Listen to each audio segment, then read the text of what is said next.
Okay, Spook Show Gravy, we're filming a little bit closer.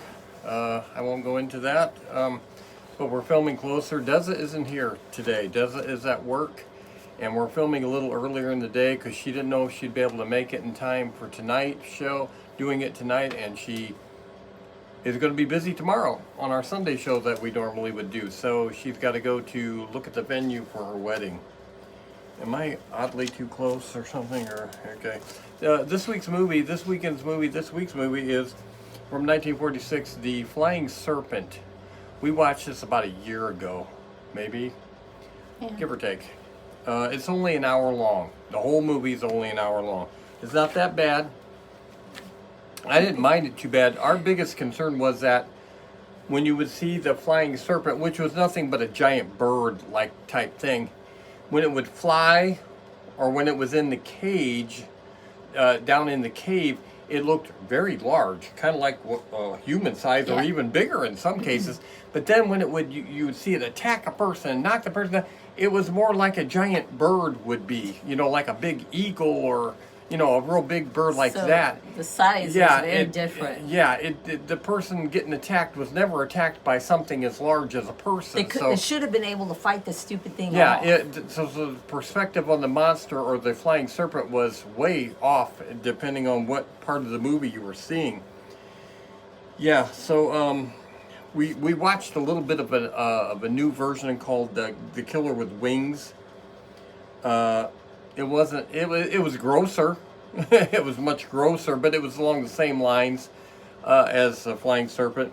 And the Flying Serpent, of course, was panned a little bit because it's nothing more than another adaptation of The Bat, which we've done on here, where like a scientist or whatever, an evildoer, has its bat, or in this case a flying serpent, attack the people that he doesn't like, so they attack them. And that's all this is another rendition of The Bat.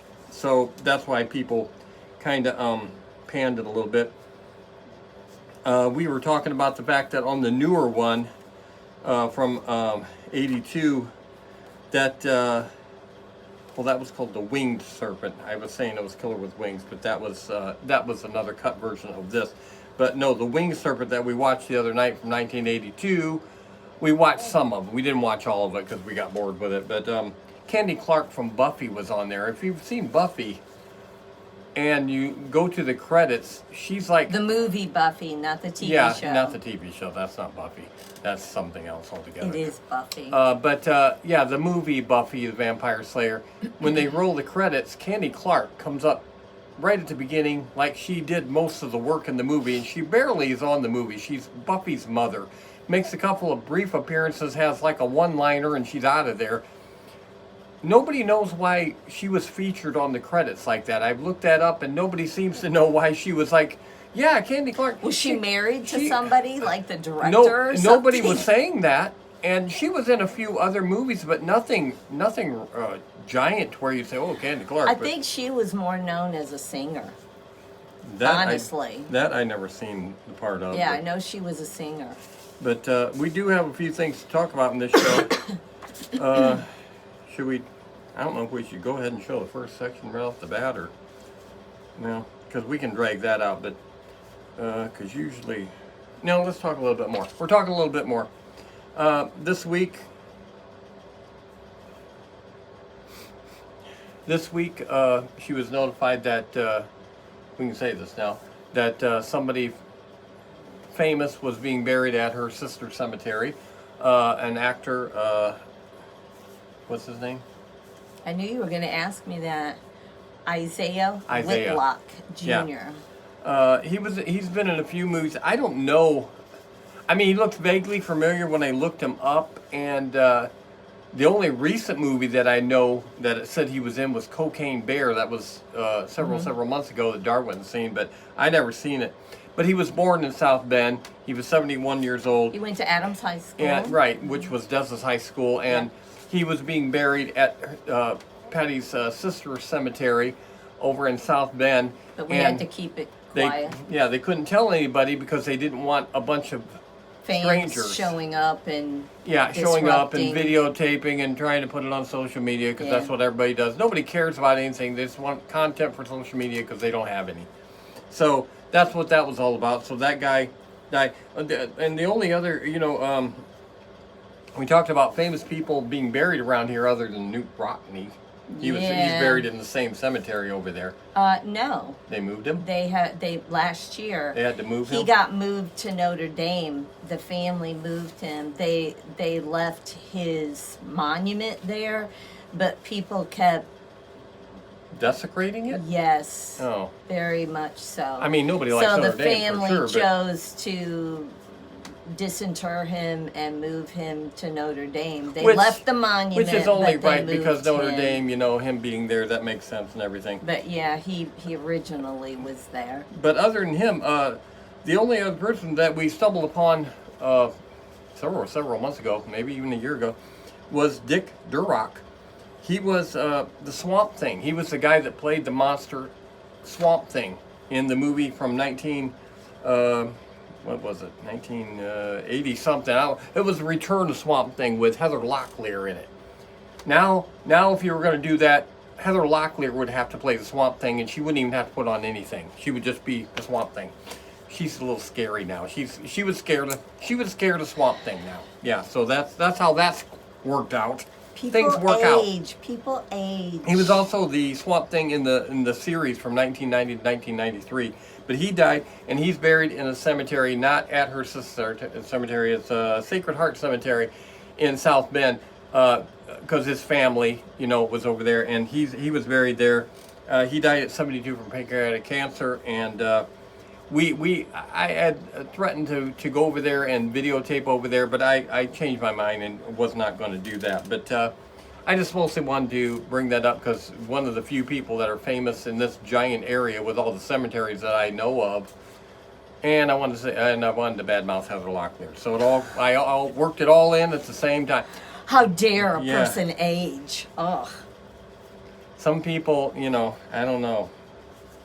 I mean, you think when you're on TJ Hooker, how can things go wrong for you? They can't. You're like those guys online that make negative comments about the way the women look when they've aged themselves. Okay, you've aged, whether you like it or not. You've aged. Speaking of TJ Hooker, there was a guy on there that she used to have a crush on, Adrian Smed. He was the head T-Bird on Grease 2. If you don't know who Adrian Smed is, and she used to like him back in the day.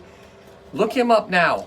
He's right up there with Heather Locklear. I don't know what happened because usually the guys, it's like, oh, the guy's still he kept his hair and stuff, and the guys still look the same. It's like, oh, they got older.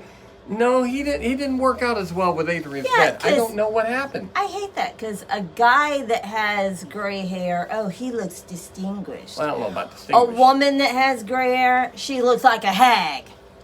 No, well, that's true. Yeah, that's what true. people say. But this say. isn't true with Heather Locklear. Heather Locklear it's right. They could do a remake of Swamp Thing. Okay? At least she didn't go out and get bad plastic surgery. Nope, she did it all on her own. Oh my God. All on her own. Move on. Yes. So, I've always said if I could do one thing for humanity, and I have really said this, I would figure out how I could make, not even men, just women, stop aging. You still have to die on your usual process. It doesn't matter.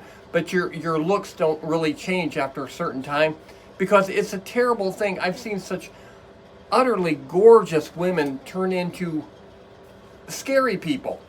Men do too. And if they're not doing it on their own, they're letting plastic surgeons turn them into some kind of a freak that you don't even want to know what they are. You think talking about SpookShow gravy, scary things. That's scary. I've seen some plastic surgeries that it's just mind-boggling. It's like, you okay with this? And so many of the women, you say, it's kind of hard not to be okay with it once it's done. Well, I don't think they're okay with it. I think they cry in the mirror every morning. They probably do, but some what of them, they do now? There are so many of them that you say, they got plastic. I don't even recognize who they are. You knew them for sure back in the day. They would have been better off just aging. Not Heather Locklear, though. Okay, so we're going to go into the first part the same. The first part of Flying Serpent, it's only like 15 minutes long. and then we'll be back and we'll let Patty talk a little bit, and then I will talk some more. And yeah, so here we go. The Flying Serpent Part 1.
More than 300 years, Quetzalcoatl.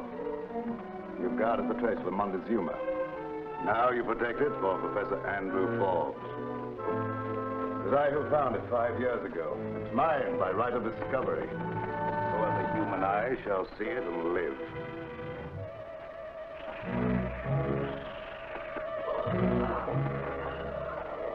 You want it, don't you? You're proud of your plumage, aren't you? Kill for it, don't you? No doubt you'll kill again. Many times.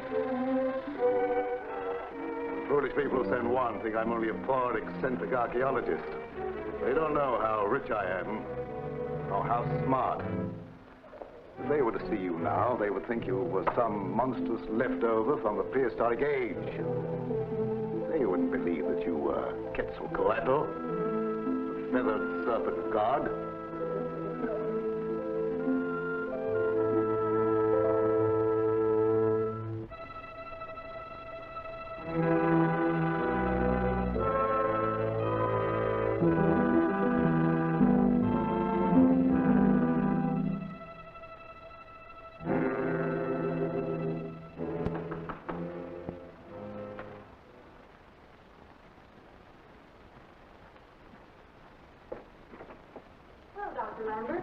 Hello, Mary. The front door was open, so I just walked in. Well, why not?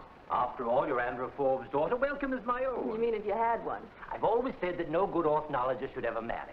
One can't chase birds and women at the same time, you know. Well, just sit down, Mary. Would you like to see my article on birds of the Southwest? Our copy came today. I just finished reading it. Oh, I see you didn't like it very much. Yes, it was very interesting, only... Only what, Mary? Well, I'm afraid Father will be furious about you mentioning that legend of Montezuma's treasure being buried around Azteca. You know how archaeologists hate treasure hunters. But I'm not a treasure hunter, Mary. Some of your readers might be. Oh, so that's why you're calling upon me. Partly. I wanted to have a talk with you about Father. What's Andrew been doing now? Making sheep's eyes at some young widow? Father isn't interested in women since Mother died. Oh, forgive me, I'm sorry. Mother's death was strange, horrible. I wonder if the tragedy hasn't affected him. I think your dad's been working too hard lately. And you have noticed the change. Well, frankly, yes. Disappears for days at a time. Doesn't try to explain when he comes back. Just says he's on the verge of some great discovery. Dr. Lambert, I wish there had never been any such thing as Aztec Indians. Father does nothing but think, dream, and talk Aztecs. You can't just think and talk about the same subject and stay sane. I'm afraid for him. Have you tried getting him away from here for a while? When I suggested, he simply blows up. That great discovery your father's on the verge of couldn't be Montezuma's treasure, could it? Oh, I'm afraid you don't know Father as well as I do. Finding Montezuma's treasure wouldn't mean nearly as much to him as digging up the key to some old Aztecan picture writings. He's a scientist. All scientists. Finding an Aztecan Rosetta Stone would be a great contribution to science.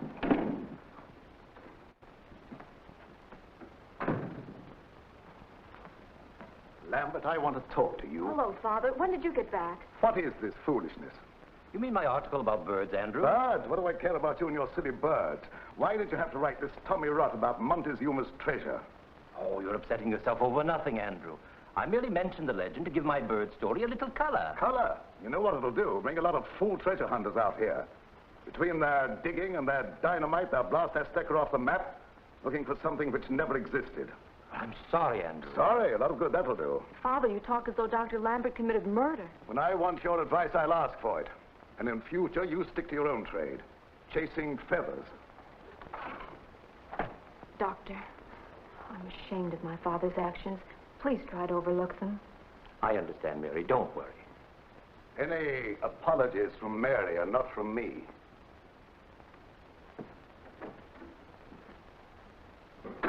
See why I'm so worried about him. His nerves are completely shot. Isn't there something we can do to help him? Well, he might snap out of it if we could divert his mind into another channel. Yes, but how? I don't know. It's going to be very difficult. If we could only get him interested in something else. Pretty, isn't it? Yes. I've never seen a feather like this before. It's come from a beautiful bird. Not a bird. It's a creature. Where did you find this, Mary? Oh, on the floor. Why? Is it something special? Special? I'll say it's special. Why, there are only 3 known specimens like this in the entire world. 2 are in museums in Mexico City, and the 3rd is in Don Gonzalez's private collection in Honduras. Then it must be valuable. Oh, it would bring a high price at any museum. But it's not the money I'm interested in, Mary. As a scientist, I'm interested in the creature itself. There's just a chance that one may have survived down through the ages and is about here somewhere. If it is, I must find it. Doctor, you keep saying creature. You mean bird, don't you? The scientific theory is that the thing was half bird and half reptile, lived on blood. How can they tell that from just a feather? We've certain scientific facts to substantiate it. Each of the other 3 feathers was found clutched in the hand of a dead man, whose throat had been torn open, jugular vein severed. Sounds like a vampire tale. If there are such things as human vampires, they wouldn't have feathers. And a vampire bat doesn't have feathers either. Certain species of that bird are flesh eaters, have a taste for blood. Say, maybe I've got something. The Aztec god Quetzalcoatl was pictured as a feathered serpent. The priest who invented a god like that could have seen some prehistoric monster. Why, Mary, you're ill. Come sit down, dear. My mother. You remember, don't you, Doctor? Yes. Then there is such a creature around here. Well, there could be. No, you better rest a little longer, dear. No, I'm all right. I'm worried about Father. The thing might kill him, too. I've got to go and warn him before it goes to Azteca. Yes, by all means do. But I don't think he'll take any stock in it. I'll drive you home in my car, Mary. Please, no. I'd rather wait until Father cools off before you try to talk to him. All right. But I've got to go to Azteca to talk to Superintendent Hastings. He has brought me unusual feathers before, and it's just possible he may have left this for me while I was out. Perhaps he did. Goodbye, Doctor. Goodbye, Mary. Family friend. You weren't very nice to him. He wrote stuff that will bring a pack of greedy treasure seekers around here, which will interfere with my work. He didn't mean to offend you. He just thought perhaps there's some sort of prehistoric creature out there where you're working. Well, what makes him think so? Well, I know you'll think it foolish, but I found a very peculiar-looking feather this afternoon. You found a feather. What kind of feather? What did it look like? It looks like it might come from some rare bird, only the doctor said it didn't. Where is it? Well, Dr. Lambert has it. I found it on the floor of his study, and he thought perhaps Mr. Hastings left it for him when he was out. He thinks it might be from some prehistoric creature, a sort of flying monster that somehow managed to survive. The doc better take a vacation. He'll be getting a nervous breakdown. Then you will tell him you're sorry? If it will make you any happier, I'll stop by and apologize right now. Oh, he isn't there now. He rushed right out to Azteca to show the feather to Mr. Hastings. Oh, you'd better not wait supper for me, dear. I may be late. Goodbye.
Okay, you just fast forwarded through the first part of The Flying Serpent. I'm noticing that when we put on our section, I've been doing this on some of them where I just put us being on in a video on YouTube, and then I put the video of us with the movie. The just us is getting viewed more, so that means anything. So here we go. Patty's going to talk about the cast facts, and she said there isn't many on this. There is not. This was not a big time movie, and they did not have big time people on it, so I'm not too shocked about that. So go ahead. So George Zuko, played the Danny Zuko's brother? No, played the professor, the evil professor.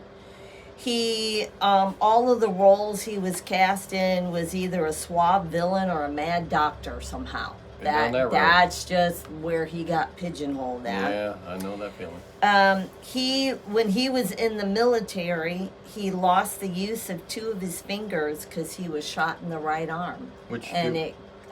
I don't know. 2 on his left? Don't know. That's how weird it was. It did something with the nerves and it Please stop. made these two. Please stop. They So the rest they're of hanging his down. acting career, he didn't have the use of 2 of those fingers. So Couldn't go like this. Couldn't give you the peace sign. my word. Had to do the Okay, peace sign like that. moving on. Eddie Acuff played Jonesy. Acuff. Why do I know that last name? Acuff. I don't know why. Somebody There's else. a Roy Acuff. Okay, that's why I know it. Okay. He's best known for playing the postman on the Blondie movies. He was in all the Blondie movies. He played the postman. Blondie. Yeah. And if you don't know those movies, look them up. They're kind of cute little movies. They're okay. They're very family And Blondie's on it. oriented. Yeah, they're kind of That's a cute. blonde girl. Really old movies, but Yeah. they're okay to watch at home. You know. And then we have Wheaton Chambers. He graduated from Princeton, so Ivy League there, and he was the captain of the championship swimming team at Princeton. It's like, okay, That's funny. he's kind of old, but I didn't think of him as an athlete. Yeah, I don't think a lot of people have it. So- If you, that was all the cast. That's back there. it. Yeah. If you hear, we have the space heater running in the back here. We lost our heat we only lost it for the morning of the bad snowstorm.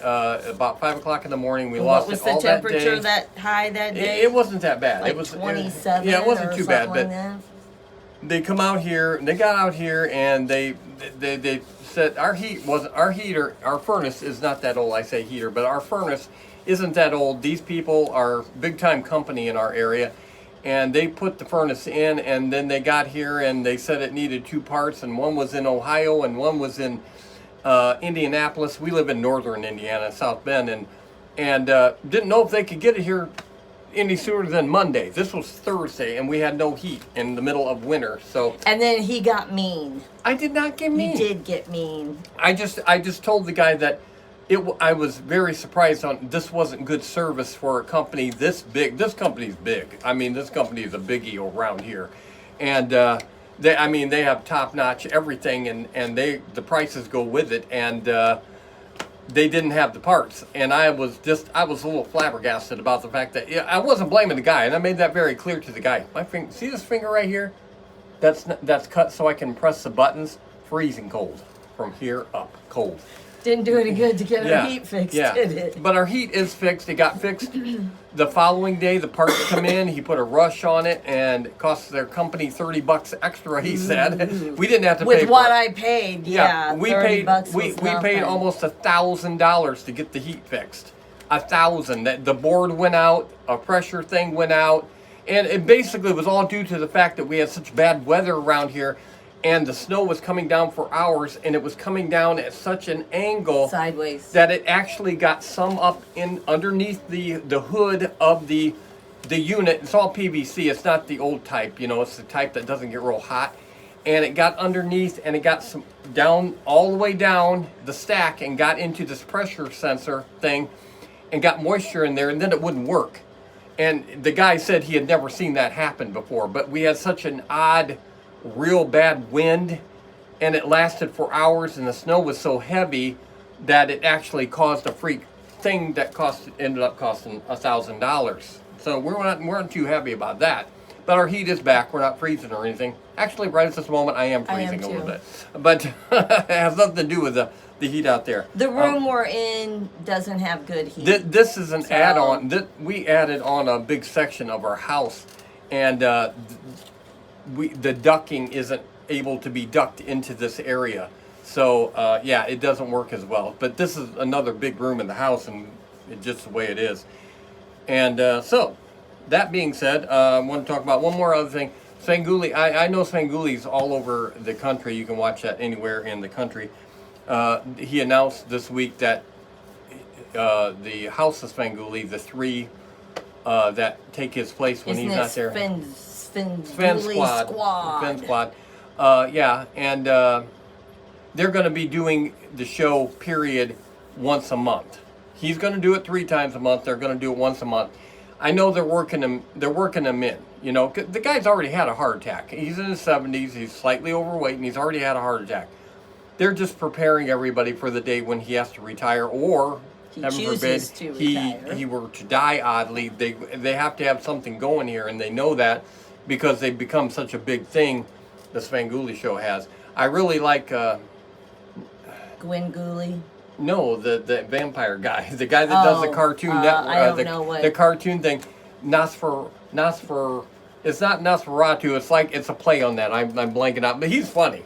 The guy is funny. I didn't even know at first that he was the guy that hosted the cartoon. Yeah, I told you. Network, or not network, but the cartoon shows on the MeTV. I didn't know it was him. She told me it was like because I thought he stunk. I thought the cartoon guy stunk, and I couldn't figure out why they had a guy that looked just like a common guy walking around with a sweatshirt on, doing the cartoon thing. Well, he was one of the main characters that was going to be on the. It's like I didn't know that, and he's funny. When he's his character, he's funny. No, Gwen Gooley, I like Gwen Gooley, but I like her when she's herself, not on the show. It really ruins her looks. If you look her up, not on the show, not being Gwen Gooley, but being, Sarah Palmer? Yeah, just look her up like that, way prettier. Yeah, it's like, I'm not wearing this black wig crap anymore. No, she's much better that way. So, yeah. So that's what's going on with Svengoolie, which another inspiration to me. But he's toning down. He's not doing what he used to do. He don't have it in him anymore. You run out of gas after a while. You run out of gas, and he's older now. And so, you know, you start off. He was doing this many years ago, and you have that start off gumption. You know, you want to do everything. I got so many ideas, and then after years and years go by, it's like, whew. I'm done. I don't know what to do here. You know, that's what he's become, I'm afraid. But I'm not saying anything bad about that. It's just the way it is. I know because I've dealt with certain things in my life where it's like, I don't know what to do after a while. You know, it's like, I don't know what to do. Section 2 of The Flying Serpent. I always have to think what movie we're showing. I'm always working on a movie for the next week's show or the next week after that, and I get that mixed up with what I'm going to be talking about now. So, second part of The Flying Serpent.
I'm sorry, Doc, but you shouldn't have been so curious.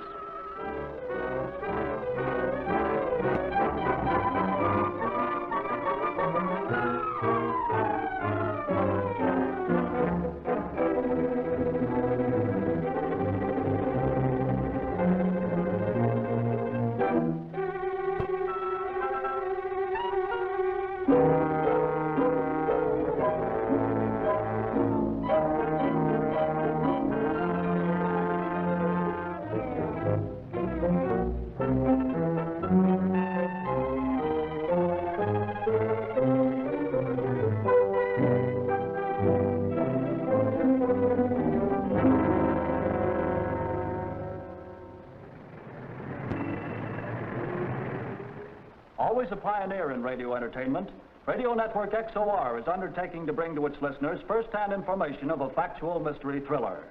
Press and radio during the last 24 hours have given much space and time to accounts of the strange and mysterious death of Dr. John Lambert, one of America's foremost ornithologists, whose body was discovered last Thursday night near the Azteca National Monument, a few miles from the little city of San Juan, New Mexico.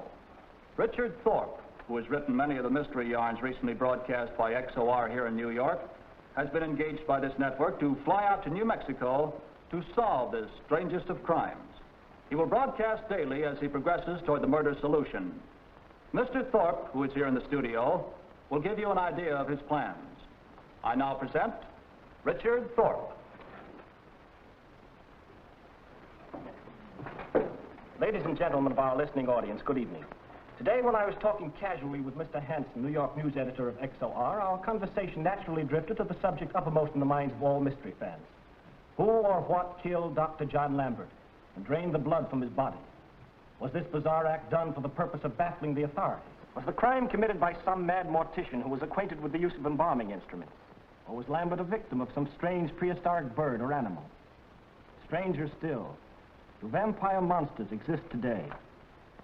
Many of the legends of human vampires existing in the dark corners of the earth, the werewolf of the Russian steppes and the Carpathian mountains of Transylvania, also the were-tigers of the Burmese jungles and the cat people of the Near East. Explorers tell us of strange people with strange tribal rites. Devil worshippers exist today not only in remote jungles, but actually live in European cultural spots. Oh, but Father, I wanted to hear what Dick Thorpe had to say about Dr. Lambert's death. I've read lots of his mystery stories and... First thing you know, you'll be believing in werewolves and devil worshippers. Then you were listening. I couldn't help overhearing some of it. Then you heard him say he's coming here to find out who killed the doctor. It'll take more than a mystery writer to uncover that. But Father, he's very clever. All he needs to solve a case is just one tiny clue. And maybe we can furnish him with that clue. Maybe we could.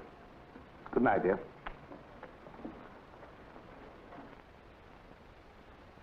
Be sure and tune in day after tomorrow morning at 10 o'clock for Richard Thorpe's initial broadcast from San Juan, New Mexico. Good night. I'm staking the reputation of XOR on how this thing turns out. And I don't mind saying I'm uneasy about it. Don't forget I'm doing a little staking myself. What about my reputation? Are you going to work alone on the case, Mr. Thorpe? No, Louis Havana, an ornithologist, has volunteered to help. And then there's another fellow, a friend of mine, Vance Bennett.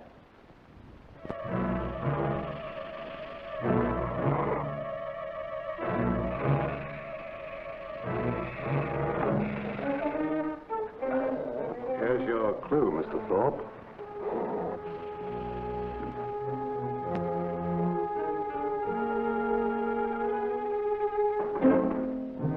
Come in.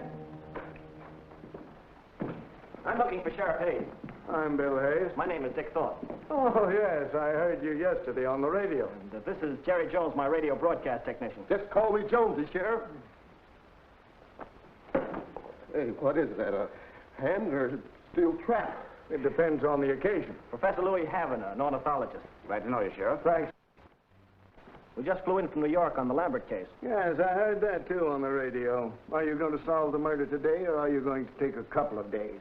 Well, Sheriff, I'd say that depends on you a good deal. Nice of you to let me plug along in my humble way. I thought maybe you might be going to clean up the case before I could get started. Say, Sheriff, haven't you heard him on the radio solving those mysteries? Yeah, knows who the criminal is beforehand. Yeah. Say, I hadn't thought about that. His stuff is pretty cleverly done. It's amusing for radio listeners, but this isn't the radio. Well, you know, Sheriff, I plan to put it on the radio. If you think I'm going to furnish clues so the killer can Nothing listen to broadcast without your okay, Sheriff.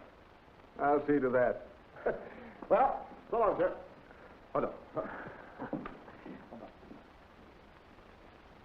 Network XOR now takes you to the little city of San Juan, New Mexico, where Richard Thorpe, famous author of mystery stories, will broadcast the first step in his effort to solve the mystery of who or what killed Dr. John Lambert. At this moment, the inquest is opening. There was only one injury, a wound in the throat, very jagged, almost from ear to ear, more pronounced on the left side. Jugular vein completely severed. Death had been immediate. Rigor mortis was just setting in when the body was discovered. From the nature of the wound, could you describe the death instrument? Not exactly. The wound was too jagged to have been inflicted with a tool with a cutting edge. I'd say more of a tear. My guess is, and it's only a guess, it was inflicted with teeth or claws, maybe talons, maybe a beak. And you think Lambert was killed by some or predatory bird? Except for one thing. What's that? The body was practically ready for embalming. All the blood had been drawn out. Your witness. You say the jugular vein was severed. Is it possible, Dr. Wagner, that such an injury itself would drain off the blood? No, that's not possible. I just wanted to establish that fact for the record. Thank you. Thank you. Next witness, Sheriff Bill Hayes. Take stand, please. I tell you, boss, this program's going to be a knockout. Nothing like it ever broadcast before. Oh, yeah? I've staked my reputation on it. And your job. There wasn't any strange footprints or animal tracks near Lambert's body. Want to ask Bill any questions? Just one.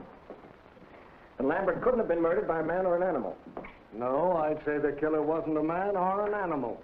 Not unless he had wings. That's what I wanted to establish, that the criminal had wings. Thank you. That'll be all, Bill. Next witness, Professor Andrew Forbes. When did you last see Dr. Lambert? That is, I mean, prior to his death. On the afternoon of the day he was killed. Anyone else present? My stepdaughter Mary. Where did you see him? At his home. What was the nature of your call? I went there to remonstrate with him about something that he'd written in an article. What had he written? He mentioned the legend about Montezuma's treasure being buried somewhere around Azteca. I wanted to warn him. Stuff like that would bring in a crowd of treasure hunters who would interfere with my archaeological work. I mean the digging and blasting indiscriminately. You parted as friends? Oh, yes. Your witness? Professor Forbes, you've done some archaeological work among the Aztec ruins down in Mexico, haven't you? Yes, for some years. Why? The old Aztecs worshipped some kind of feathered serpent, didn't they?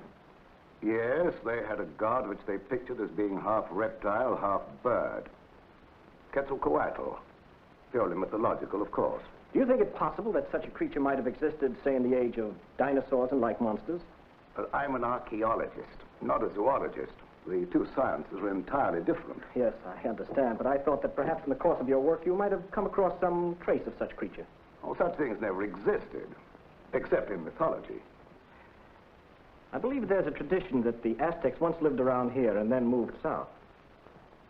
Yes, I've been trying to substantiate that theory through my work at Azteca. If that's all. Just a second, Professor. There's one more question. I hope you'll forgive me for touching upon a somewhat delicate and tender subject. Your wife. Didn't she come to her death some years ago under somewhat similar circumstances? Yes, that is true. We never discovered exactly how it happened.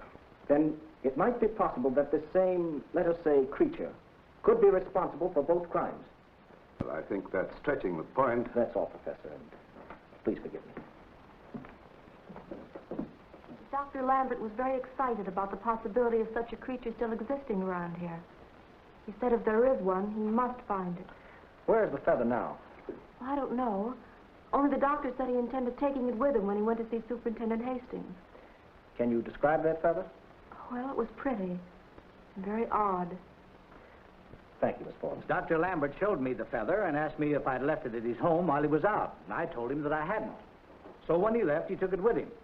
He seemed to think it was very valuable, wouldn't let it out of his sight. Will you describe the feather, Mr. Hastings? Well, I would say it was just about as Miss Forbes described it. I understand that Quetzalcoatl was not one of the bloodthirsty deities, like the sun god. Is that right? The human sacrifices were made to the sun god, but bloodletting was a rather popular Aztec pastime, and I presume that Quetzalcoatl would kill to preserve the thing he was charged with protecting. Is it true that 3 such feathers as were described here were discovered in Latin America, clutched in the hands of 3 dead men? Yes. But there was no feather found in Dr. Lambert's hand. I know that, but a very gentle breeze might have blown it away. That's all. Thank you, Mr. Hammond.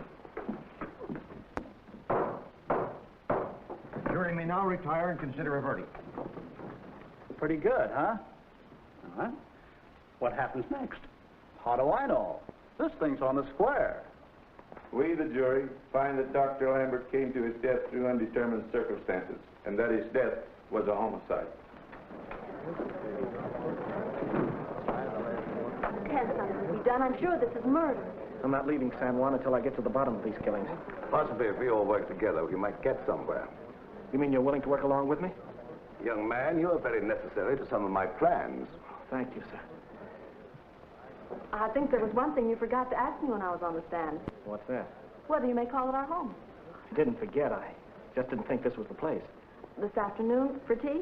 Better make it supper. I have to go to Estica this afternoon. Well, that's fine. I'd like to ride out with you to where Lambert's body was found. I want to have a look around. Oh, yes, of course. It would be a pleasure.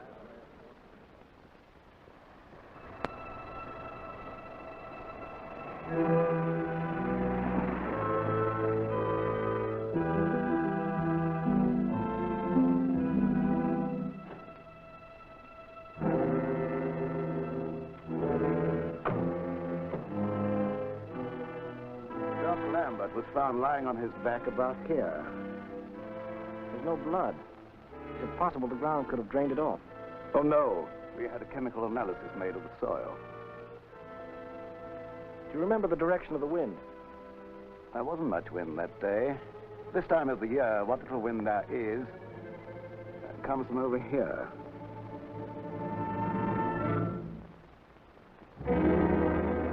Well, I guess I better be moving along. I'll pick you up on the way back. Well, thanks for bringing me out here. No, not at all. It was a pleasure. Goodbye, Mr. Dollz.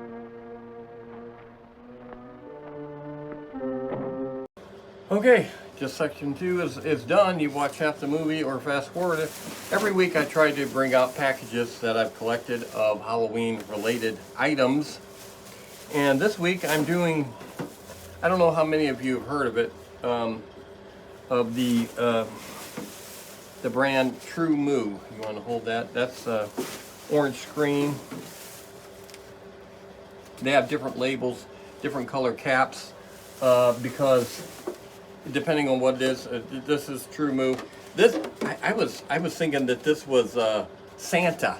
See that right there? I thought that was like Santa. It's like, no, that's just supposedly It's a witch. It's a witch in like Santa gear. It's kind of weird. But I thought that was, when I was... It says bewitchingly delicious. So, Yeah. and it has a broom. Santa doesn't do a cleanup, okay? But, yeah, and then this True Moo there. All different labels from different years, different... I'm not going to read off all the years on that. But, yeah, all different labels. I also have... If you want to set them back down. I also have a couple of Prairie Farms. Usually get this at Martin's. Spectacular eggnog. Ugh. Yeah, and I this is one I collected, like one of the very first ones, and I collapsed it. I shouldn't have, but I wasn't. I was just thinking of storage back in the day when I first, because this is like 10 years old. Okay, this one's like 10 years old. What does that say? Peanut butter chocolate. It was terrible. Reduced fat milk. It was terrible. Ew. I remember trying it. And I even have. Yes, I even have a True Moo Halloween ad advertising their milks that I kept. Got a coupon. With a coupon. 55 cents. I got a feeling it could be expired. I don't know. It would be right in there. Can you read Okay, that? let me see if it's any good. Expires 11/30/2014. We've got to hurry. We've got to hurry. Yeah, Some store might let that's you old. use it. So that we're talking. That's 12 years old, guys. I was able to scrounge that up. I don't know how I found that, but I scrounged that up years and years ago. So Prairie Farms, and then one other container, which is just like True Moo, is Kroger's Spooky Delicious Chocolate Low Fat Milk. They were just playing off of True Moo because True Moo is the popular brand in this kind of chocolate milk thing, and they were just doing the Halloween thing. Does True Moo have just regular juice and milk and stuff? Oh yeah, they do. Like right now, at the store they have True Moo. Now I didn't get any this year because I didn't see any True Moo Halloween this year. That was just another Now, did maybe one of the better quality stores like Martin's around here, Martin's is our high quality grocery store, they might have had something Halloween, but usually I will stumble upon it either at Kroger's or Walmart. I see no True Mood this year. So it makes me think that maybe, and I could be wrong, that maybe they were one of the companies that just didn't bother doing Halloween this year. It's like, it doesn't pay off. I don't think a lot of people, with the exception of people like me, say, ooh, I gotta buy that. It's because normally I wouldn't buy True Mood. We buy chocolate milk every week, but we buy the brand of the store because it's like half the price of the brand that's not at the store. So it tastes yeah, the same. so I always say I need 1 in 1. That means I need 1 regular milk, 1 chocolate milk gallon. I don't drink milk anymore. She don't drink milk anymore. We used to drink with me and her and Deza a week. We would drink 5 gallons of milk a week. We had to get. I know that sounds ridiculous, but we did. We drank 5 we all gallons. ate cereal a lot. You would eat cereal at night as a snack. We would drink milk for drinks. Milk and cookies, and yeah. A lot milk of times for with dinner. meals, instead of having Mountain Dew, because we drink Mountain Dew diet. You know, I now drink 1 a day. she drinks 1 a day. I drink 4 or 5 a day. Deza does too. She drinks regular Mountain Dew. I always drink diet. I've drank diet my whole life, whether it be Pepsi or Dr. Pepper, whatever I was drinking. But I drink diet Mountain Dew all the time now. I always drink diet. I think that's one of the reasons I don't weigh 500 pounds, because I didn't spend my life drinking 4 or 5 cans of regular pop every day. I probably would weigh 500 pounds, but I do not. I'm right on my target. I'm right on my target. I weigh exactly what I should weigh. But yeah, we always drink milk. It was just we did, no question about it. We're having milk, you know. Now she won't touch the stuff. Now, does it taste bad to you? Yeah. Yeah. I don't know why. When I started losing weight and I didn't drink it then. Because she used to weigh 672 I did pounds. Not. No, she was a little overweight a few years ago. I was a lot overweight. No, not yes. not. But when I stopped drinking it, when I was trying to lose weight, now I can't stand the taste of it. There are certain things that when I was like 20, I wouldn't touch with a 10-foot pole, and now I think it tastes good. You know, that sort of thing does happen. No, she always had an incredible body her whole life. When she got a little past, maybe 55, 56, she started putting on some weight. And she got bigger than she was comfortable with. And then couple years ago. It's been 2 years. Couple years ago, she lost all that weight. Took me a year to lose it, and I've maintained it. But up until she was like 55, 56, her body was perfect. She was just gorgeous, absolutely gorgeous.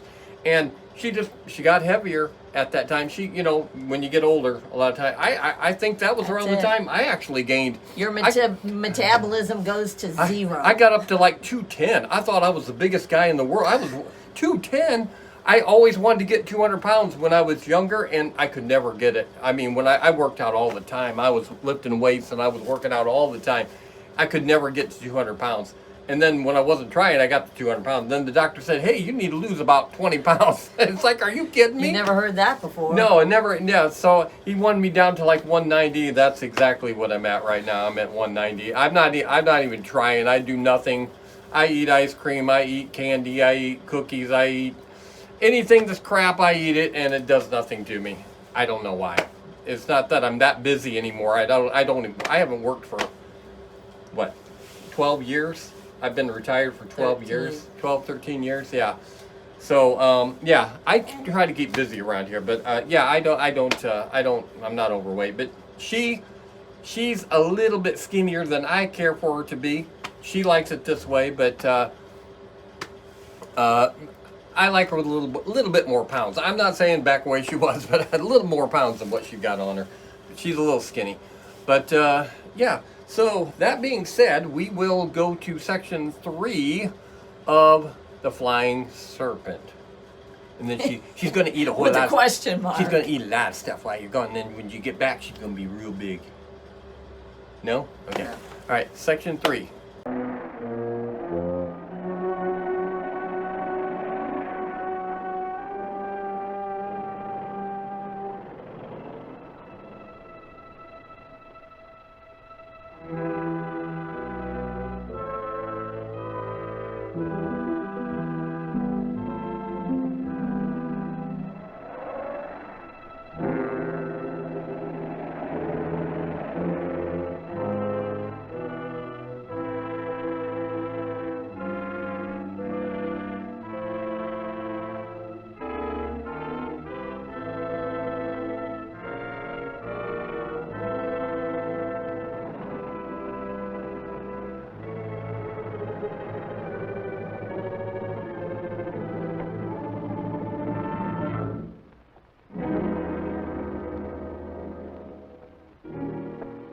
Hi, Sheriff. I heard you were out here. I don't want you to get too far ahead of me on this case.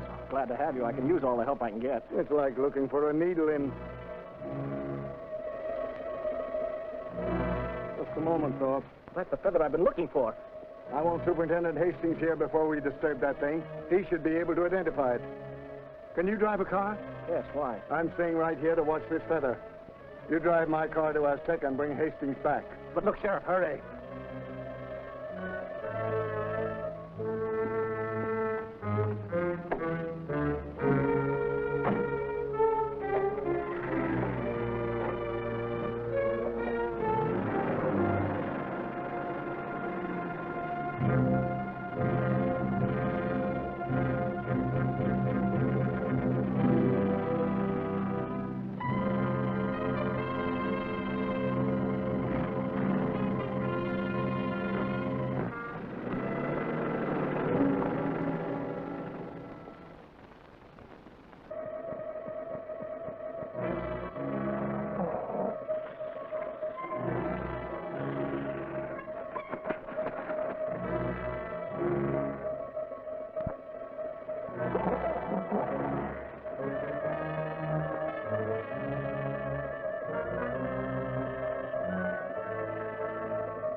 There it is. Where? There, don't you see the thing? Yeah, but what is it?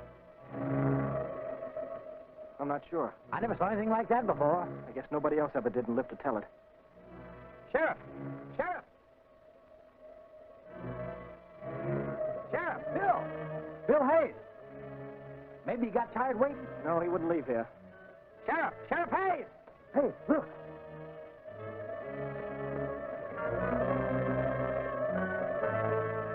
Throat has been ripped wide open.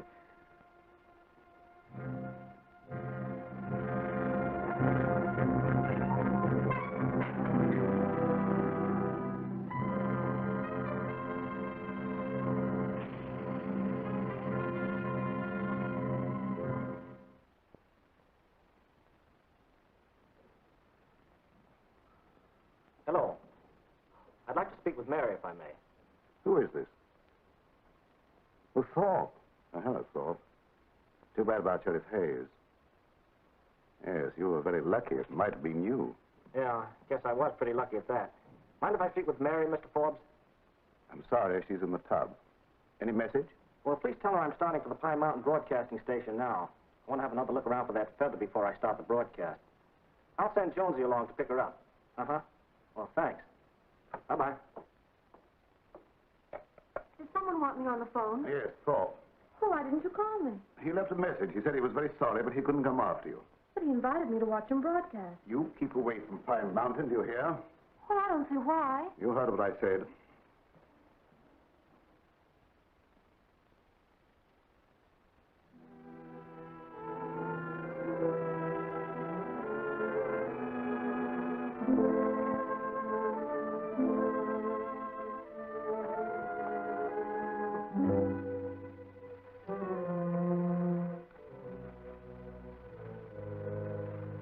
Taverner, look. Here it is. Maybe we'd better call in some witnesses.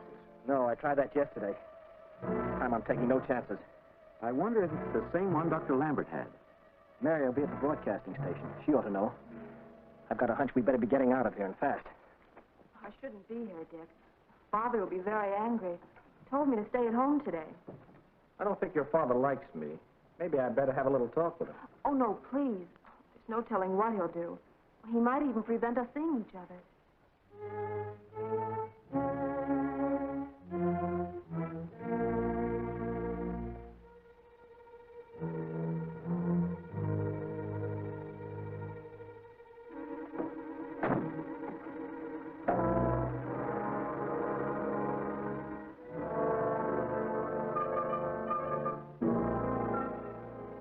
Resembles a feather from the meat-eating species of the bird of paradise, yet it's somewhat different.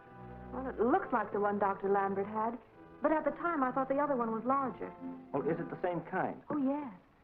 But I don't think it's the same one that Sheriff Hayes was guarding when he was killed. Does that tell you anything? It's from the same creature, but a different feather. That's a clue, all right. Better get set. We're hooked up at XOR. Be right with you. Oh, Dick. May I come in while you're broadcasting? Well, if you're very quiet, I'll leave the door open a little and you could peek. How's that? Well.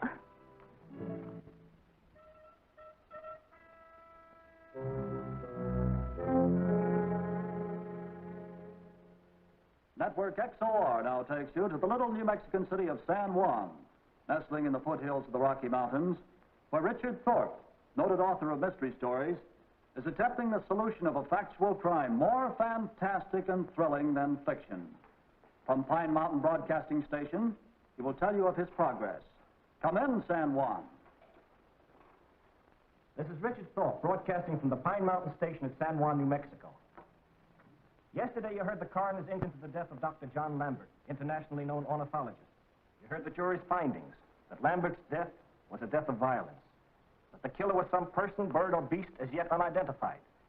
Only a few hours after the inquest, there was another murder. This time, the victim was Bill Hayes, sheriff of San Juan County. It was only by chance I was not the victim. When I returned with Hastings to act as witness to the findings of the feather, Bill Hayes was dead, his throat gashed, his body drained of blood. The assassin was just leaving the scene. As I had surmised, it was some sort of horrible creature, a leftover from a far distant age. I don't expect many of you who are listening in to believe a word of what I am saying when I describe this flying monster. Were I in your place, I wouldn't believe it. The other networks will laugh us off the air. Keep your shirt on. Thorpe wouldn't pull a fake. The head appeared dragon-like, the wings feathered, a long reptilian tail trailing behind it as it flew through the sky. It is my opinion that only 3 people have seen this monstrous creature and lived. These are Mr. Hastings, myself, and the human fiend who has sufficient control over this monster to use it as his instrument of murder. Of course, you'll want to know how I arrived at this conclusion. The reason I can't reveal the clue I'm working on is obvious. I don't want to put this man on his guard. Within a short time, however, I hope to announce the name of this killer in my broadcast. With me in the studio today is of America's foremost ornithologist. I will describe to you the feather we picked up this morning at the scene of the tragedy. Ladies and gentlemen of our radio audience, Professor Louis Hammond.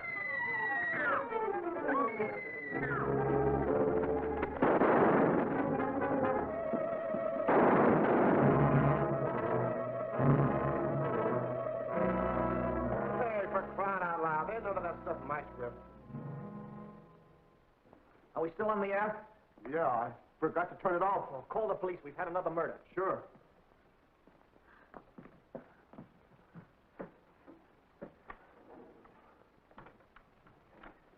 Ladies and gentlemen, there's been a murder at the studio. Professor Louis Havener was struck down by the feathered serpent as he stood at the window examining the feather we had just found. We'll be back on the air again tomorrow morning at the same time. You know what this fake is going to cost the XOR network? A franchise. Yes, Mr. Grant. I want you to find out if there's insanity in Thorpe's family. Yes, Mr. Grant. And order a couple of straitjackets. One for you and one for Thorpe. Okay, Mr. Grant. Okay. Make it 3 straitjackets. I must have been nuts myself when I hired the pair of you. All San Juan is asking, where will the flying death strike next? Who will be the victim? What is back of all these mysterious and fantastic murders? Early today, a double inquest was held over the bodies of Sheriff Hayes and Professor Havener, newest victim of the monster. I see Mr. Hastings is in the crowd. I'd like to ask him a few questions. Mr. Hastings, you were with me the day that Sheriff Hayes was killed. Why, yes. Did you see some kind of flying monster? I certainly did. Will you describe it to our radio audience? Well, it looked like sort of a giant reptile with bird's wings that Reminds me of one of those Aztec idols, a feathered serpent, Quetzalcoatl. I would like to ask Hastings a question. Well, sure, Mr. Forbes. Go right ahead. This is a public forum. Hastings, do you mean to say that you believe there's an Aztec god flying around these ruins? Aztec or Hottentot. I came in town today to get permission from the new sheriff to pack me a gun. Everybody in town's getting a gun permit. I hope they don't start shooting every time they see a feather. Hey, mister, what's that thing you got there? Oh, this? It's a doodle bug. You find treasure with it. Well, that's interesting. Tell us about it. We can leave now, Dad, if you like. I always thought you locate water with doodle bugs. Well, there are water doodle bugs, and there are other kinds, too. This one locates gold. Oh, so you're looking for a gold mine, eh? Not exactly a mine, a treasure that's been buried for a long time. You think there's buried treasure around here? I've got an old Aztec map that says there is, worth millions. Montezuma's treasure. Maybe we had better leave now, Dad. No, this interests me. Well, how does this particular doodle bug work? You just walk along holding it this way, and when you get over the gold or any other metal, it shows here on this dial. Oh, that's a good idea. Maybe there is buried treasure around here. It might have something to do with all these killings. Oh, Mr. Forbes, this ought to interest you. Come on over and take a look at it. This is Professor Andrew Forbes, an archaeologist. He's been excavating out of Azteca for years. Bennett's the name. Vance Bennett. Pleased to meet you, Mr. Forbes. Thank you.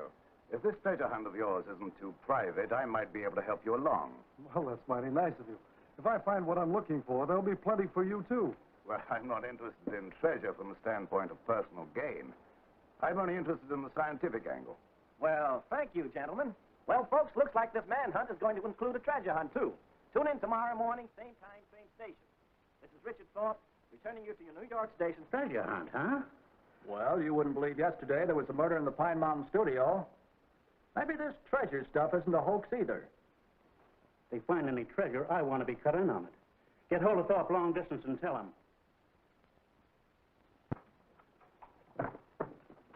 Well, there it is, Dick.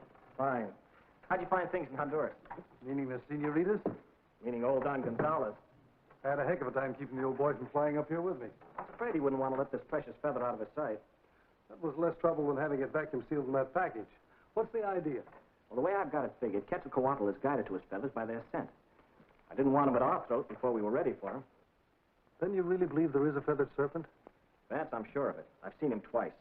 When he killed Sheriff Hayes and when he killed Havana. Why? My dear fellow, haven't you guessed? Montezuma's treasure. Montezuma's treasure. Say, are you kidding?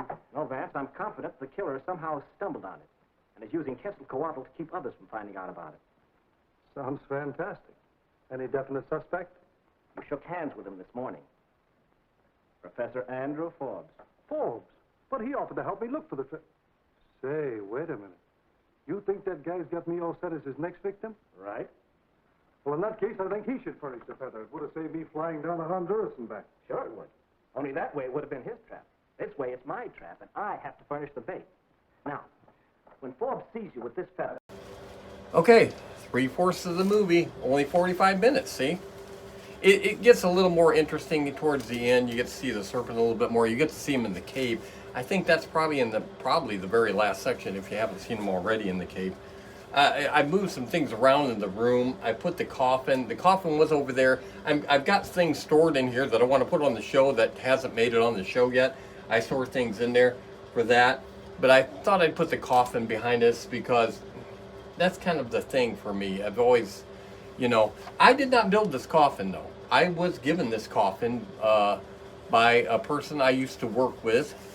That they made it for a Halloween situation, and when it was over, she asked if I wanted that coffin, and I said, yes, I do. Now, did I make some alterations? Yes, I did. I put a new base on it.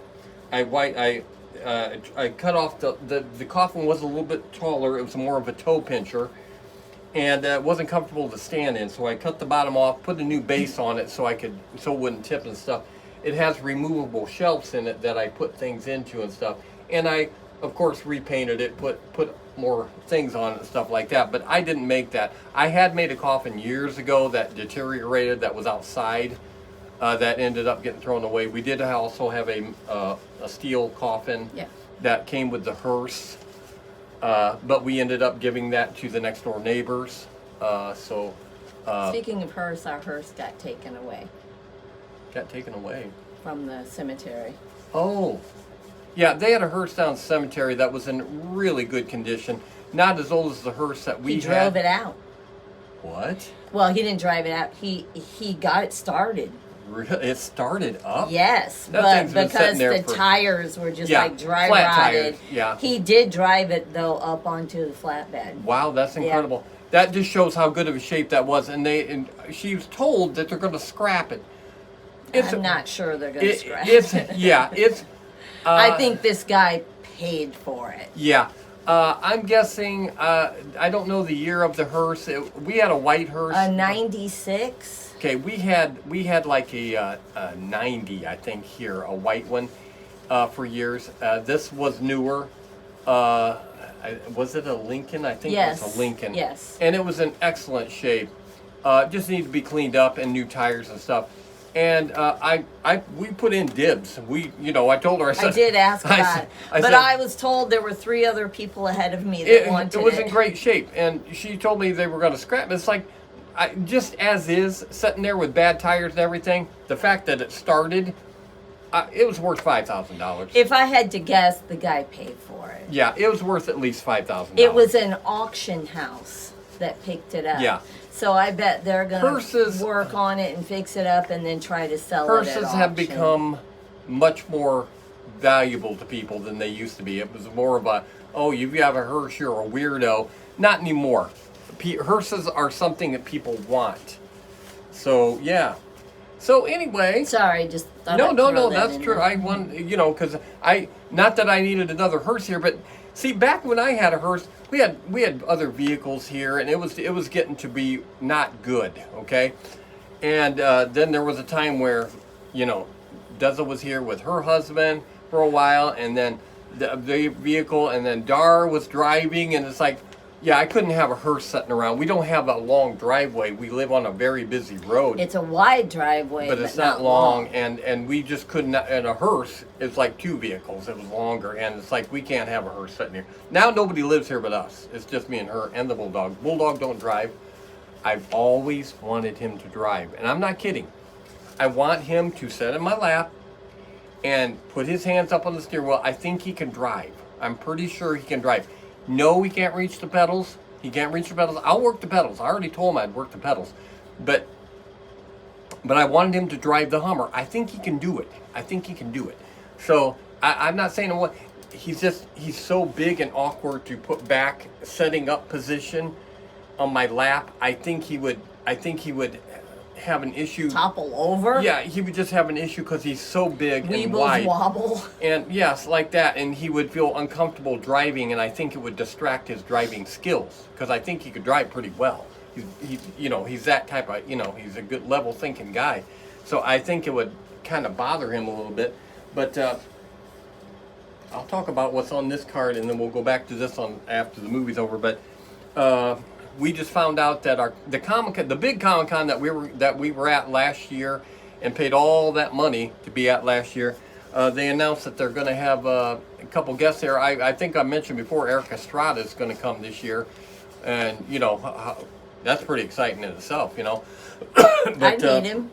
But they just told us that Hercules was coming. Kevin Sorbo. Yeah, that Hercules was coming, and that he was going to be there.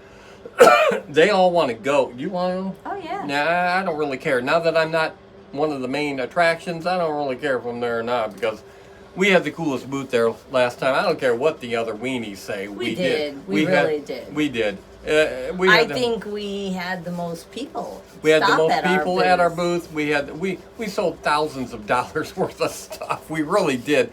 It cost a lot, and it was a pain, and we had to rent a vehicle and stuff like that, but we had the coolest booth there. Was it superhero related? No, and that's why it was so popular. It was not.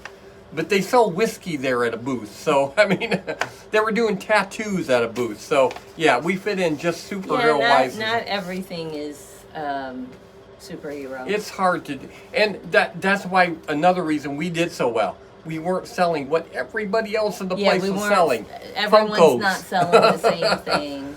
Yeah, I mean, I would say out of all the booths, I would say probably close to 50% of them had some or a lot of Funkos.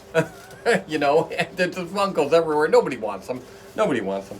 But yeah, that's who's coming to Comic-Con. And then we found out our other Comic-Con that we went to at the fairgrounds earlier the previous year, South Bend Comic-Con is a new one, that they're going to be right down the street this year. Like 3 blocks away. I mean, literally, I mean, you could walk down there at Bethel College down here at University. the gym. Yes, at the gym. Yeah, University, right down the street from us here. They're going to be there in March, the Comic-Con here. It's not as big as the other one, and they haven't said who's coming. They have wrestlers there, and there will be wrestling there. But we did okay there. We sold more than anybody else at that Comic-Con too. What'd you make, about $700 or something like that? I think it was like 4. But, oh, I thought it was But more. that's fantastic. When you're sitting there all day, you can see what's going on at the other booth. Nothing. That's what was going on at the other booth. Nothing. We sold more than anybody else. I don't think it got the amount of people coming in that they thought it would get. Well, no. It was there were when you have a first there year. were hours where nobody walked by.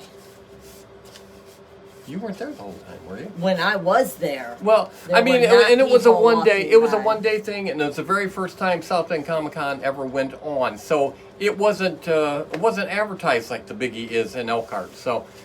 But we still had a good time. Yeah. And the wrestling was entertaining, and yeah, it was still okay. But we made a few $100, but compared to some of them other booths, I guarantee you, if they made anything near that, they were lucky, because I just wasn't seeing it happening. So the fact we don't do what everybody else is doing is why it works. So we'll let you watch the last section of the movie, and then we'll come back and talk about a couple other things, and then we'll eat our food of the week. Food of the week. Oh, wait. I forgot. I was hoping you would. I forgot. I'll tell you what we're going to do, guys. We're going to do all that, and then we're going to have a segment tacked on to that. It's like another segment tacked on to that, because we're having a special appearance from Dr. SpookShow. Yes, our first time appearance. We'll do this like I was going to, and then Dr. SpookShow will show up. Dr. SpookShow is a longtime friend of me, Dr.Dollz. Dr.Dollz. And there will be another character coming in the future, which I will explain. They were all friends that hung around together. And you're going to say, wow, you've all got the same facial hair. I know, that's kind of like a thing that we did. You know, we all had the same hair. Yeah. So if you're saying, oh, that guy's got the same face. Yeah, it's true. So Dr. SpookShow will be here just to talk a little bit. And then in a future show, our other friend, Professor V, will be here. Okay, and I will explain that also. Very clever, very clever. All right, here we go. The last section of the movie, Flying Serpent.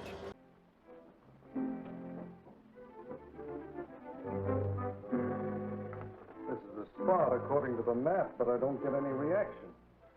I've got another place in mind further over toward Azteca. I agree with your map. This is the logical place. Yeah, I guess you're right. We'd better stick around where the map says it is. Hey, look at this. Where did you get that? Picked it up down there. Pretty, isn't it? Looks like a very rare feather. Maybe it's a good luck piece. You better keep it. Yeah, I'll do that. Well, I'll be seeing you. Goodbye, Bennett. Goodbye, and thanks.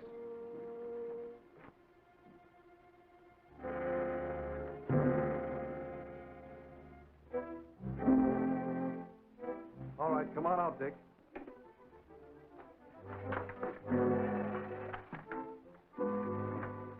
How's it going, kid? Just as you said it, Woody. Hightailed it to release Quetzalcoatl. Good. Get in there. I'm going to follow him. Look, don't get nervous if you see the thing and try to kill it. Okay.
lucky, my friend.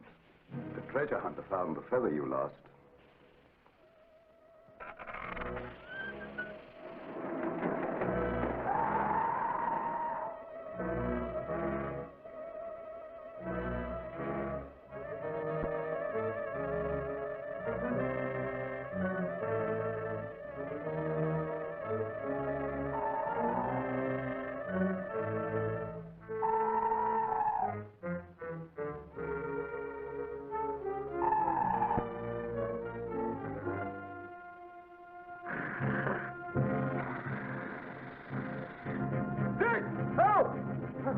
Somebody! Anybody!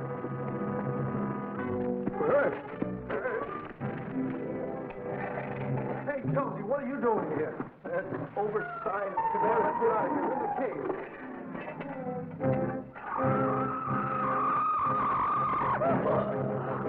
What does he want with us? Oh, he's after this feather. Well, let him have it.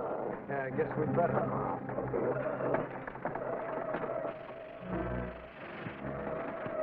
Did you see him pick up that feather?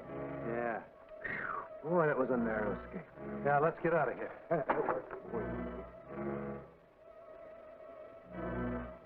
You got any more feathers? No. Okay. Come on.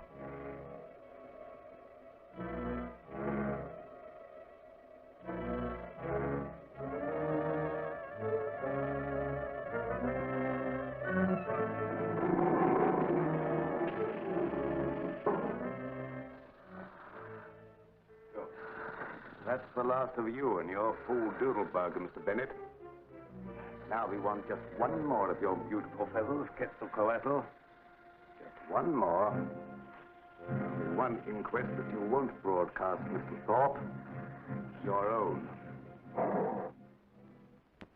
Just a thought that Andrew Forbes called.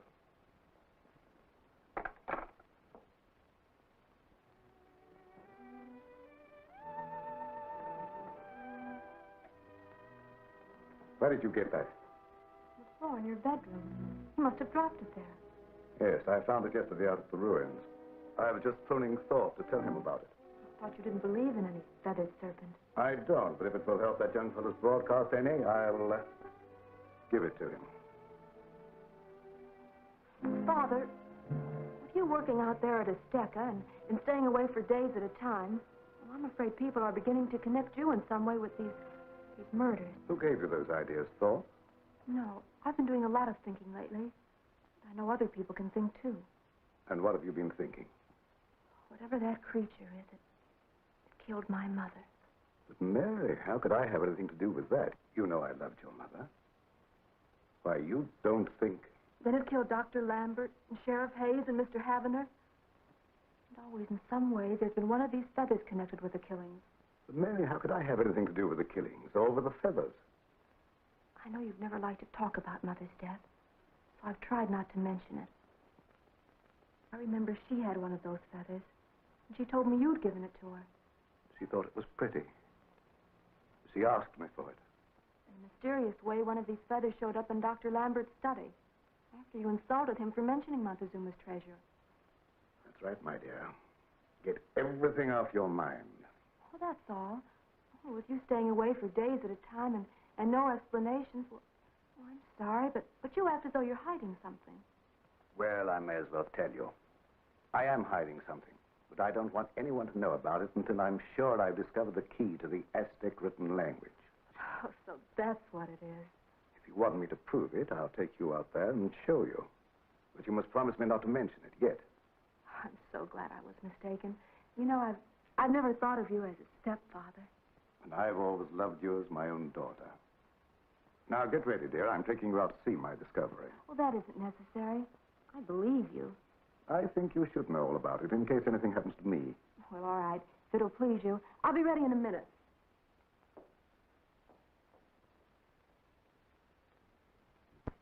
By special arrangement with the Pine Mountain Broadcasting Station of San Juan, New Mexico, this broadcast is being relayed directly to you from the treasure chamber of Montezuma. Did he find the treasure? The secret treasure of the Aztec Emperor was found last night by your broadcaster, Richard Thorpe, after I tricked the slayer of Dr. Lambert, Sheriff Hayes, Louis Havener, and others into unconsciously revealing its location. At that time, he was attempting another killing. Following this broadcast, I shall swear out a warrant charging this man with wholesale murder. All I want to know is, did he find the treasure? When I undertook to solve these weird slayings, my first problem was, is there a creature half bird, half reptile, a feathered serpent, a living likeness of the Aztec god Quetzalcoatl?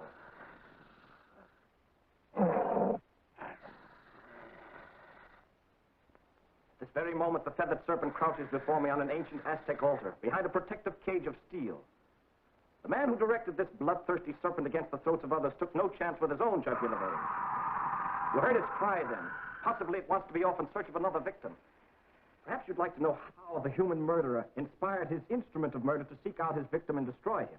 All I want to know is, did he or didn't Thorpe find the treasure? I can tell you how it was done, but I'm baffled as to how the murderer learned it could be done. In some way, he found out the monster is extremely proud of its beautiful feathers. Will kill anyone who happens to possess one of them.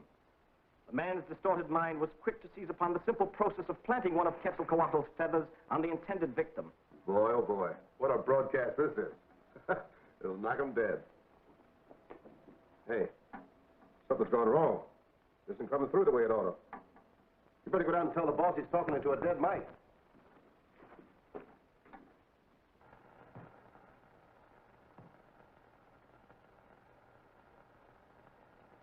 Why didn't he say something about the treasure? Thorpe's business is solving murders, not hunting treasure. If I could get my hands on his throat, there'd be another murder.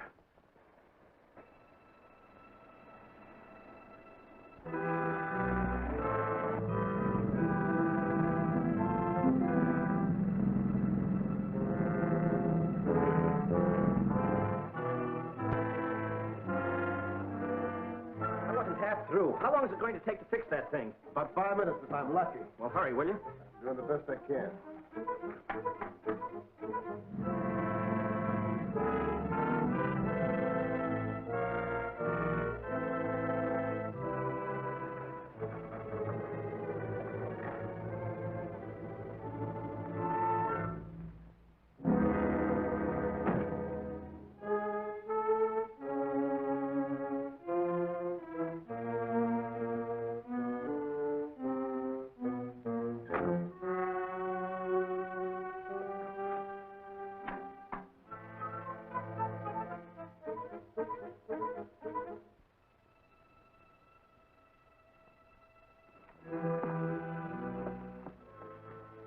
Why, this is something like out of a fairy tale.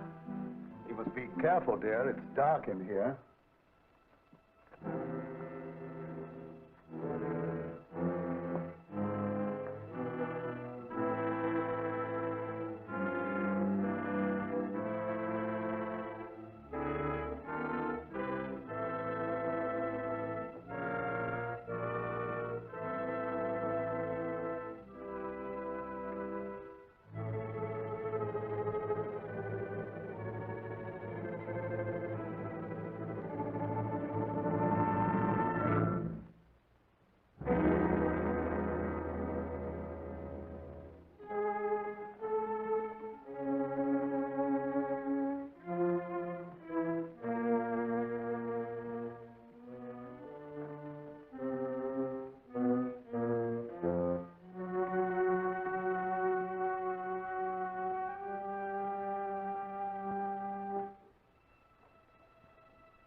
There. That ought to do it.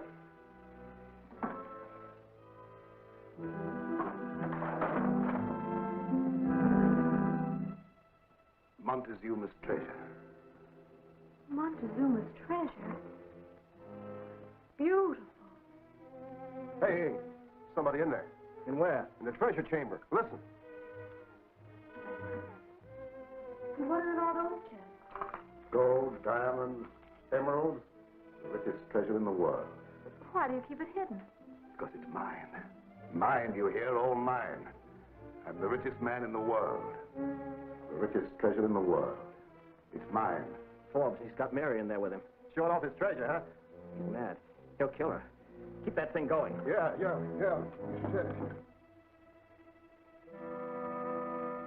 Come. I'll show you something else.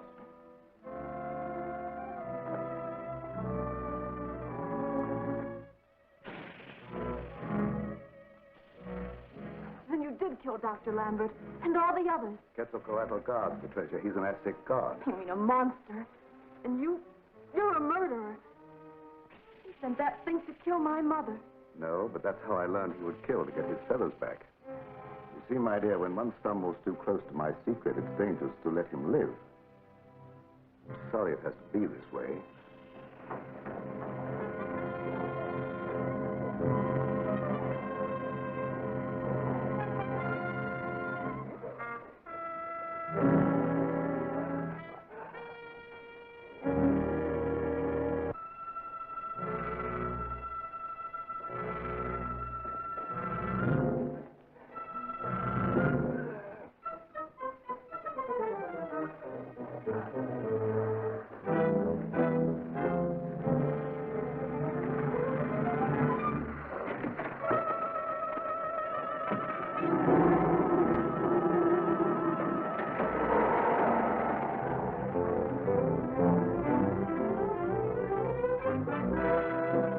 He might need some help in there. Let's go.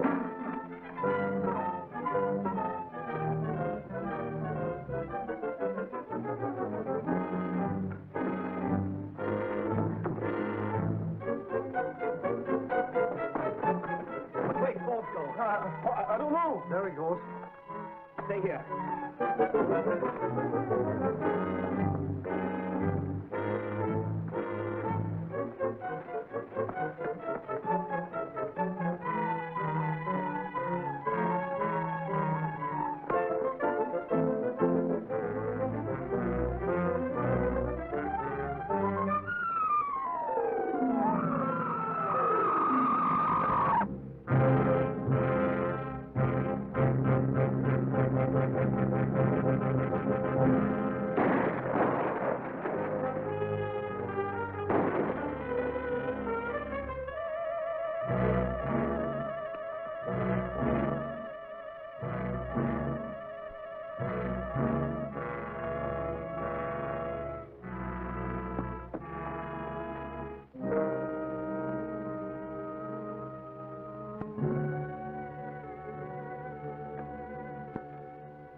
Wouldn't that jar you? Breaking off right in the middle of the best broadcast we ever had. And me not knowing what my cut is on that treasure. What's happened? Oh, don't be sore, boss, but I forgot to phone Thorpe. You forgot? Ladies and gentlemen, the case of the mysterious death of Lambert is closed. As his final victim, the feathered serpent has just claimed his own master, Professor Andrew Forbes. Some broadcast. I'm sorry, dear, it had to turn out like this. This is the only way. Mary, we're never going to think of any of these things again. We're getting away from here. Careful, boss. That Mike's alive. Huh? Okay, Jonesy, take it easy. Mary and I don't mind telling the world that from now on, this radio team is going to be Mr. and Mrs. Thorpe. This'll run our Crosby pole way up. Up. Up's not the way you're going. What was that for, boss? That was for not phoning Thorpe to cut me in on that treasure.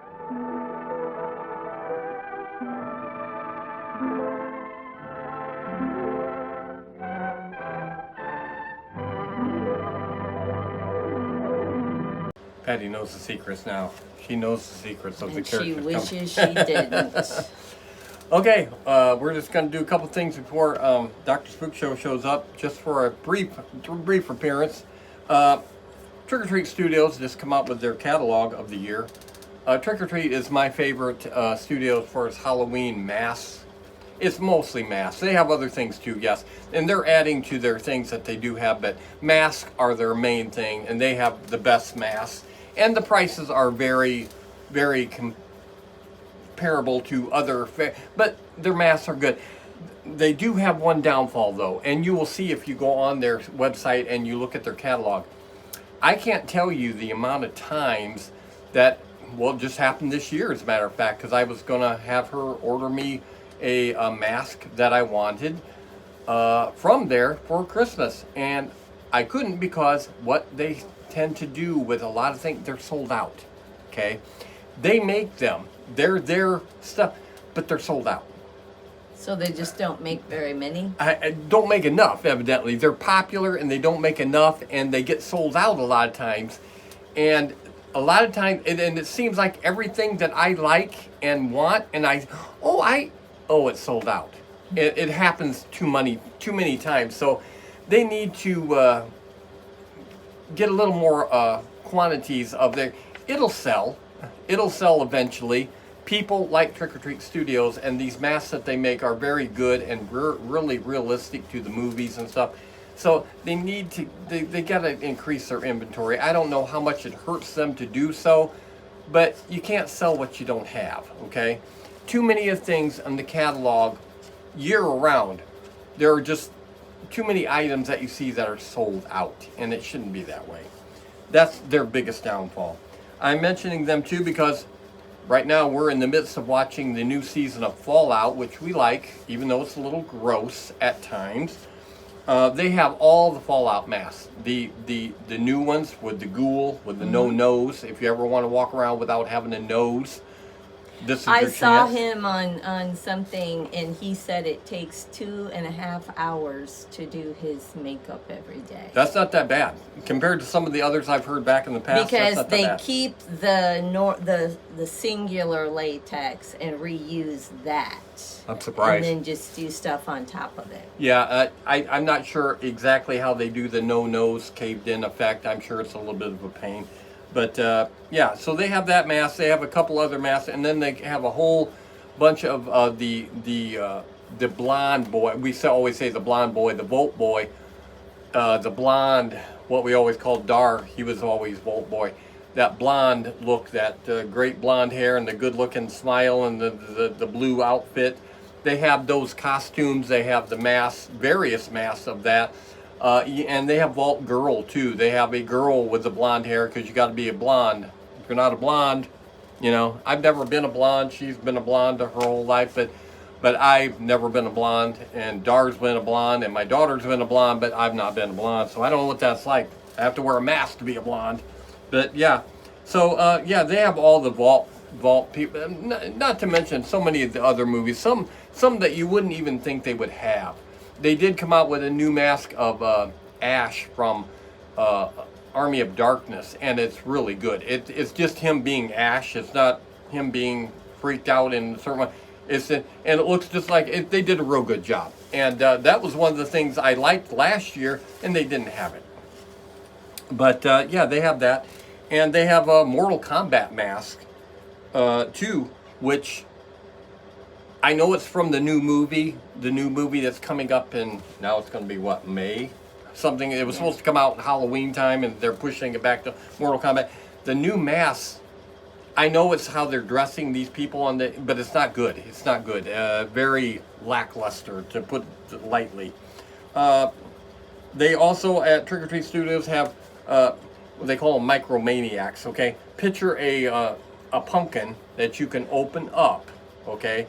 And in that pumpkin is Michael Myers' house with Michael Myers, the doctor that tries to shoot him, and I think probably Jamie Lee Curtis. Yeah, Jamie Lee Curtis. Yeah, I think them could, and there's a car and stuff. So it's the scene. So it's a scene. Yeah, and then it folds out, and then they're standing on the fold out in front of the house. But it's really kind of cute, and I think it's I didn't write down the price, and it lights up too. The lights in the house That's come on. cool. No, it is cool, and it's not outrageous, but it's a nice little diorama thing. We always like dioramas. So yeah, there's a vehicle and everything, and yeah, it's kind of cool. I think you might see more of those, okay, in the future from them. And it's cool that they used a pumpkin, because in their advertising for the movie, it was the pumpkin with the knife stuck in it. And, yeah. And one other thing they had that wouldn't interest a lot of people, but I always liked the commercial on House of a Thousand Corpses when Captain Spaulding was advertising his chicken. Finger licking good chicken that he had. You can buy Captain Spaulding's chicken bucket, the bucket, for $25. It's a plastic one, but it looks like a Colonel Sanders style of bucket, same type size, but it's Captain Spaulding's fried chicken on it and stuff like that.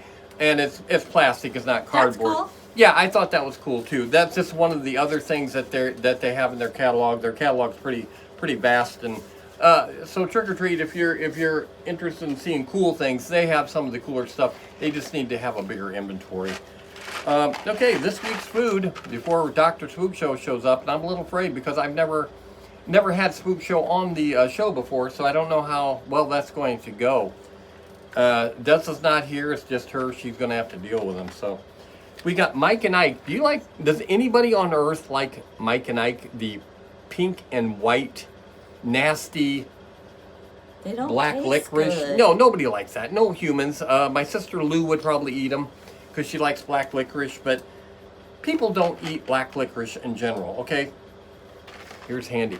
Actual size. This here, right here. Actual size on there in case you're confused. Like, I need to know Okay, that. Mike and Ike, sour, spooky treats. These are not, these are not black licorice, okay?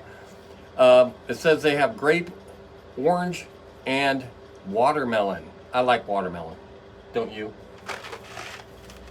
Yeah, so, I should have probably opened this ahead of time so I wouldn't damage the thing. Oh, they're not in plastic, not in a plastic container. I expected them to be in a plastic bag within the box, and they are not. They look like wax. You can see that. They're not perfectly shaped. I'm getting the watermelon because, Ooh, strong. well, they're sour. Is that strong? Yeah, sour. It's making my face squinch up. Like that's what's doing it. That's not what's doing it. That's not what's doing it at all. I'm not even getting to my motionette things of the day because this is going so long. I'll save them for next week. That's too much. Way too sour. I know it's sour, but... It's spooky sour. It's not sour. It's spooky sour. It probably tastes okay if it wasn't so sour. Need to spit it out? No. Okay. Okay. I do have a couple of tombstone things that I was going to show sticking to today my teeth, though. that I'm not going to show because the show went so long and we want to bring on Dr. SpookShow just for a minute. So I'll save these tombstones for next week's show. Okay? So just hang on for 1 minute and I'm going to have Dr. SpookShow show up here. He's just going to talk for a minute and then we're going to be out of here. Okay? So I'm even going to let him do the outro on this. What do you think about that? Yeah, girls never want to do it. I'm sure Dr. SpookShow will not have a bit of problem. So let's take a break here and let's get Dr. SpookShow in here. And I don't know how that's going to go. If for some reason this ends and it just goes to our end credit things like we do, that means it didn't work. So don't hold me to this. So stay right there. You might see him. You might not. You might not. I can't guarantee you. But he's one of two characters I want to bring on. So here we go. And I gotta just go. I gotta go and prepare. We'll be back. Yeah, we'll be back, and we'll just be a flash for you. So here we go. Wait for Dr. SpookShow. And now, Dr. Doll's friend, Dr. SpookShow. Yeah. All right. I'm glad to be on the show. I'm glad to be. Hello? Here. What? Don't touch me.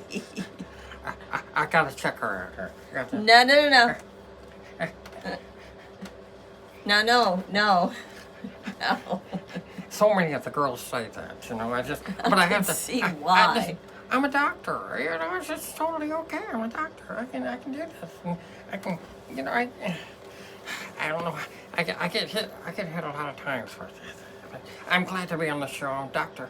Doll's friend, and Dr. SpookShow is my name, and I've been a long-time friend of Dr. Dollz, and he asked me just to do a small appearance on the show for the first time. I was a little hesitant on doing it, and I've met her a few times, and she doesn't seem to like me a whole lot. So, do you? I just want to give her an exam. That's all. It's not for me. It's for. I just want to, you know, I'm trying to help her out. I'm just, you know, just trying to help her. I'm good. I got to make sure that her heart is okay, and if she's even got a heart, I don't even know if she's got a heart. But anyway, I'm told no. So, so anyway, yeah, I'm an old friend of Dr. Dollz, and he just wanted me to come on the show as kind of a favor to him to end the show. And today's show, what was the movie today? The Flying Serpent. Serpent, okay, yes. That was the movie today, and he just wanted me to make a little short appearance at the end of the show. He has another friend that he's going to bring on that we used to all hang around together back in the day. And, yeah, I just wanted to make a little appearance for him to end the show. And,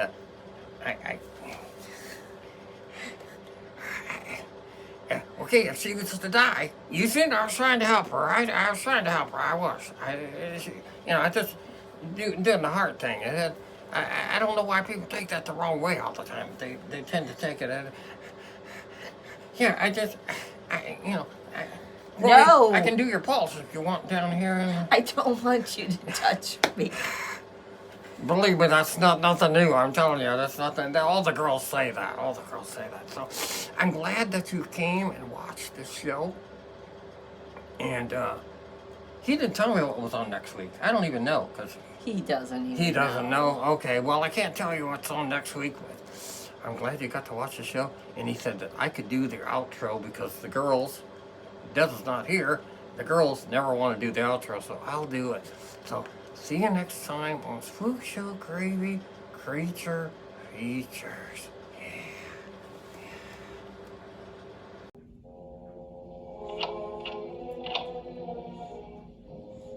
This time we didn't forget the gravy.